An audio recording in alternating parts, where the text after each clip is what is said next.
Morning students, मैं राजेश कुशवाहा आप सभी का अपने यूट्यूब चैनल आर के कुशवाहा इंग्लिश 563 में स्वागत करता हूँ।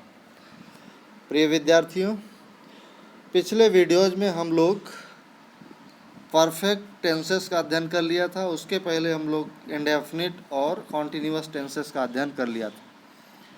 आज हम लोग परफेक्ट कॉन्टिन्यूअस टेंसेस का अध्ययन करेंगे और हेल्पिंग वर्ब साथ ही साथ अन्य जो भी स्ट्रक्चर्स हैं उनको हम लोग देखेंगे। तो आइए देखते हैं परफेक्ट कॉन्टिन्यूअस टेंसेस।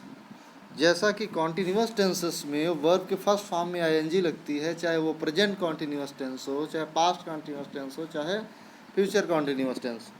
उसी तरह से present perfect continuous tense, past perfect continuous tense और फ्यूचर परफेक्ट कॉन्टिन्यूअस टेंसेस में भी वर्ब के फर्स्ट फॉर्म में आईएनजी का use. Present perfect continuous tense की जो हेल्पिंग वर्ब होती है हैव बीन, हैज़ बीन होती है।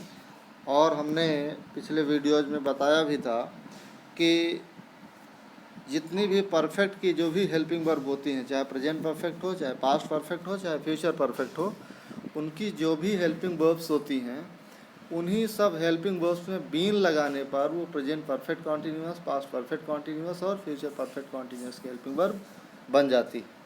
तो आइए देखते हैं कुछ एग्जांपल्स। और विशेष रूप से जो परफेक्ट कॉन्टिन्यूअस टेंसेस होते हैं इनमें समय दिया रहता है, टाइम दिया रहता है, पॉइंट ऑफ टाइम या पीरियड ऑफ टाइम दिया रहता है। यदि पॉइंट ऑफ टाइम दिया हो, पॉइंट ऑफ टाइम का मतलब एक स्पेसिफिक निश्चित समय दिया रहता है, तो उस टाइम के पहले हम सिंस का यूज करते हैं। और अगर पीरियड ऑफ टाइम दिया हुआ है तो उसके पहले हम फॉर का प्रयोग करते हैं। तो पीरियड ऑफ टाइम के लिए फॉर का प्रयोग और पॉइंट ऑफ टाइम के लिए सिंस का प्रयोग। जैसे कि अगर हम कह दें कि सिंस, अगर हम किसी महीने का नाम ले लें, AUGUST, अगस्त। अगर अगस्त का हमने नाम ले लिया तो सिंस हम क्या लगाएंगे, सिंस अगस्त। क्यों? क्योंकि ये पॉइंट ऑफ टाइम, सिंस अगस्त हम कह सकते हैं। लेकिन अगर हम कोई काउंटिंग देखते हैं, सिंस 5 मंथ, फॉर 5 मंथ, अगर मंथ की बात करेंगे तो फॉर 5 मंथ हम करेंगे। तो यही चीज़ें हैं कि हम सिंस का यूज पॉइंट ऑफ टाइम के लिए और फॉर का यूज पीरियड ऑफ टाइम के लिए करते हैं। विशेष रूप से जहाँ पर काउंटिंग आ जाती है, गिनती आ जाती है, किसी चीज़ को हम जिसको गिनते हैं, जैसे अगस्त को हम गिन नहीं सकते, तो अगस्त 1 अगस्त 2 अगस्त ये कर सकते हैं, लेकिन अगस्त को वैसे काउंट नहीं करते। जिसको जैसे मंथ को, एक साल में 12 महीने होते हैं, मंथ को हम काउंट कर देते हैं। तो जिसको हम काउंट कर देते हैं लगभग वो ड्यूरेशन, वो पीरियड ऑफ टाइम को डिनोट करता है। एग्जांपल्स देखेंगे तो समझ में आएगा। तो आइए देखते हैं। पहला जो एग्जांपल है, he has been suffering from fever since morning. He has been suffering from fever since morning. Since morning, Monday, sorry, since Monday, ये मंडे की बात कर रहा है। मंडे स्पेसिफिक टाइम है, पॉइंट ऑफ टाइम है। अगर डेज की हम बात करते हो 4 दिन से, तो यहाँ पर 4 डेज हो जाता है, लेकिन मंडे की बात हो रही है, स्पेसिफिक टाइम की बात हो रही है, यहाँ पर सिंस लगा हुआ। Second example, she has been preparing food for 2 hours. She has been preparing, वह बना रही है, तैयार कर रही है, फूड मीन्स भोजन, फॉर 2 आवर्स, 2 घंटे से, वह 2 घंटे से भोजन बना रही है। अगर 2 बजे से दिया होता तो सिंस लग जाता, लेकिन 2 घंटे से दिया है यहाँ पर, इसलिए यहाँ फार लगा हुआ है, क्योंकि ये पीरियड ऑफ टाइम को डिनोट कर रहा है। तीसरा sentence, they have been playing chess for 3 days. For 3 days की बात कर रहा है। अगर दिन का नाम दिया होता, मान लीजिए ट्यूसडे दे दिया जाता तो सिंस लग जाता वहाँ पर। तो इस तरह से जो ड्यूरेशन, जो पीरियड ऑफ टाइम है, पीरियड ऑफ टाइम के लिए फार का यूज, पॉइंट ऑफ टाइम के लिए सिंस का use. Fourth example, I have been writing an essay since 2 o'clock। I have been writing, मैं लिख रहा हूँ, एन एसे, एक निबंध लिख रहा हूँ, सिंस 2 o'clock, 2 बजे से। 2 घंटे से दिया होता फॉर लगता, 2 बजे से दिया है, पॉइंट ऑफ टाइम को डिनोट कर रहा है, इसलिए यहाँ सिंस लगा हुआ है। आगे एग्जाम्पल्स देखते हैं। पांचवा एग्जाम्पल में she has not been reading for 3 months। She has not been reading negative sentence है। नेगेटिव सेंटेंस में हम लोगों ने she has not been reading for 3 months। For 3 months 3 महीने की बात हो रही है। महीने का नाम नहीं है बल्कि गिनती है, उसको काउंट कर रहे हैं हम। पीरियड ऑफ टाइम का बोध हो रहा है, इसलिए यहाँ पर फॉर लगा हुआ। 6th example, we have been working since January. January it's a specific month, so we have use since here. Okay, हम लोगों ने सिंस का यूज किया हुआ है यहाँ पर। सिंस का यूज क्यों किया? Because January is a point of time. January is a point of time, so January since will be followed by January। since, here since will be used। okay, next, past perfect continuous tense। ये present perfect continuous tense है। Time का जो since और for का जो use है सब में एक जैसा होगा। वर्ब के फर्स्ट फॉर्म में आईएनजी लगेगी, सब में एक जैसा होगा।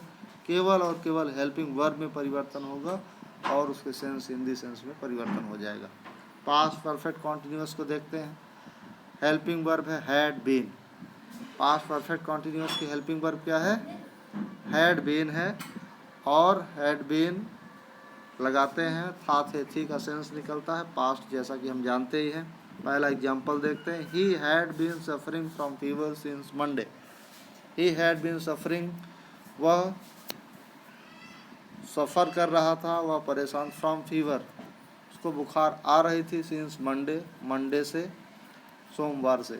यहाँ सिंस का यूज हुआ है because Monday is here. Okay, second, she had been preparing food for 2 hours। वह 2 घंटे से भोजन तैयार कर रही थी। फॉर 2 hours, जैसा कि मैंने बताया, पहले भी बताया था कि आवर्स, अगर आवर्स आ रहा है, 2 घंटे आ रहा है, ये पीरियड ऑफ टाइम को डिनोट कर रहा है, इसलिए यहाँ पर फॉर का यूज करेंगे। अगर यहाँ 2 बजे दिया होता तो हम सिंस का यूज करते। तीसरा सेंटेंस देखते हैं। तीसरा सेंटेंस है they had been playing chess for 3 days। They had been playing chess for 3 days। वे लोग चेस खेल रहे हैं 3 दिन से। दिन की बात हो रही है, ड्यूरेशन की बात हो रही है, यहाँ पीरियड की बात हो रही है। तो पीरियड की बात होगी तो वहाँ फॉर का यूज करेंगे। अगर 3 days की जगह दिन का कोई नाम दिया होता तो हम सिंस का यूज करते। तो they had been playing chess, वे खेल रहे थे, चेस खेल रहे थे, फॉर 3 days, 3 दिन से। 4th sentences, I had been writing an essay since 2 o'clock। 2 बजे से हम एक निबंध लिख रहे थे। तो सिंस 2 o'clock की बात कर रहा है। अगर 2 hour दिया होता तो फॉर का यूज करते यहाँ पर, यहाँ सिंस लगा। 5वां sentence, she had not been reading for 3 months। और 3 महीने से नहीं पढ़ रही है, महीने की बात हो रही है। अगर महीने का नाम दिया होता तो यहाँ पर हम सिंस का यूज करते, because that will be point of time. Here months is period of time. 6th sentence is we had been working since January। 6th example, we had been working since January. हम लोग जनवरी से काम कर रहे थे। Since January it's the name of a month, point of time, so before point of time we will use since. Coming to the next tense, that is future perfect continuous tense, and this future continuous tense has the helping verb will have been, shall have been। इस future perfect continuous tense की जो helping verb है will have been, shall have been है, और same situation इसमें भी है। Verb के फर्स्ट फॉर्म में आईएनजी लगेगा, और जो पीरियड ऑफ टाइम और पॉइंट ऑफ टाइम होगा सिंस और फॉर का प्रयोग जैसा भी होगा उस तरह से करेंगे, और हेल्पिंग वर्ब का यूज करेंगे। वर्ब के फर्स्ट फॉर्म में आईएनजी का यूज करेंगे। सेंस लगभग वही निकलेगा, रहा है रही है वाला, रहा होगा रहे होगे वाला। इस तरह से एग्जाम्पल्स देखते हैं। First example, he will have been suffering from fever since Monday. वह मंडे से बुखार से सफ़र कर रहा होगा, बुखार से परेशान होगा, बुखार हो रहा होगा। इस तरह से भाव निकल रहा है। She will have been preparing food for 2 hours। और 2 घंटे से भोजन बना रही होगी। तो 2 घंटे आया इसलिए यहाँ फॉर लगा हुआ है।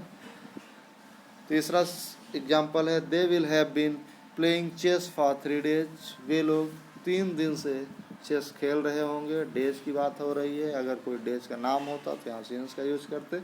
4th sentence is I shall have been writing an essay since 2 o'clock, 2 बजे की बात हो रही है।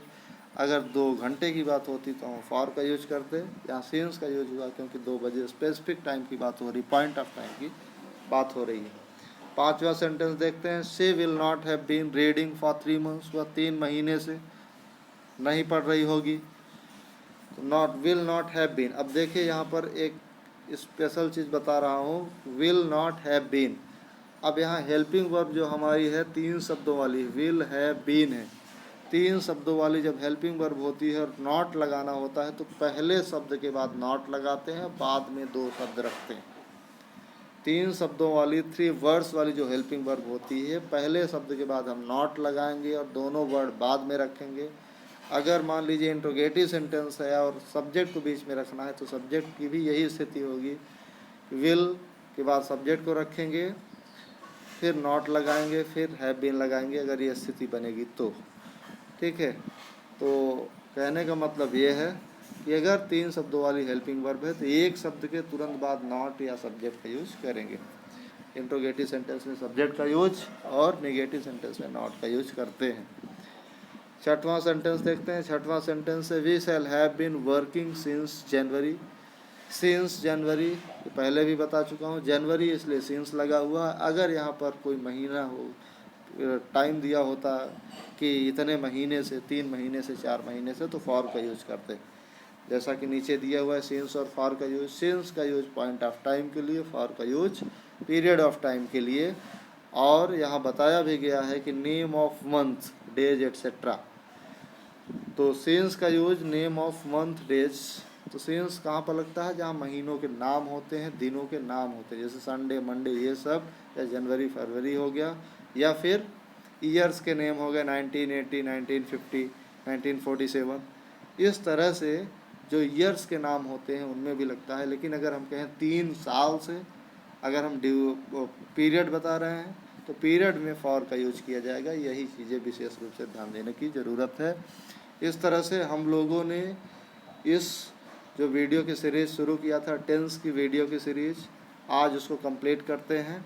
अब आपसे यही अपेक्षा है कि आप लोग इन एग्जाम्पल्स को समझें और इससे रिलेटेड जो भी एक्सरसाइजेज आपकी बुक्स में अवेलेबल हैं उनको आप लोग करें, और जो भी समस्याएं हों संपर्क करें यहाँ पर।